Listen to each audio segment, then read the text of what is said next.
একদিন ওরা single order হয়েছে।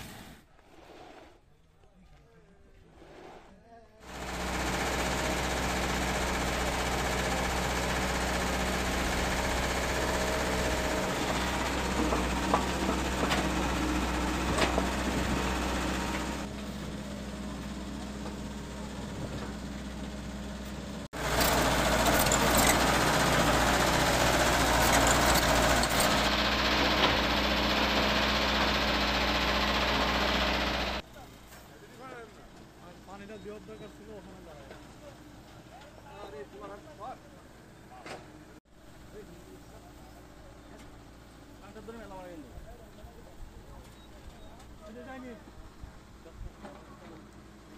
মহামান্য হাইকোর্টের নির্দেশনা মোতাবেক বাংলাদেশের যত অবৈধ ইটভাটা রয়েছে সেগুলো বন্ধের যে নির্দেশনা দিয়েছিল তারই অংশ হিসেবে ইতিপূর্বে আমরা জেলা প্রশাসক মহোদয়ের নেতৃত্বে সকল চাঁদপুর জেলার সকল ইটভাটা মালিকদের নিয়ে আমরা একটা সভা করেছি। সেখানে যে অবৈধ ইটভাটা বন্ধের জন্য একটা নির্দেশনা ছিল এবং জেলা প্রশাসক মহোদয় একটা ডেডলাইন নির্ধারণ করে দিয়েছিলেন যে এই তারিখের মধ্যে সকল ইটভাটা বন্ধ করে দিতে হবে।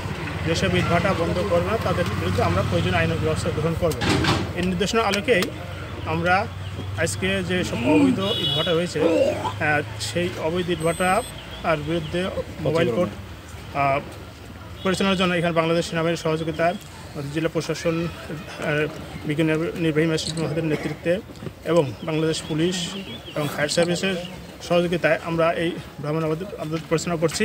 এখানে ফরিদগঞ্জে যে অবৈধ ভাটাগুলো রয়েছে আমরা স্কেপার দিয়ে এর মোটামুটি ঘুরিয়ে দিয়েছি এবং ফায়ার সার্ভিস দিয়ে এর আগুন সম্পূর্ণরূপে নিভিয়ে দিয়েছি।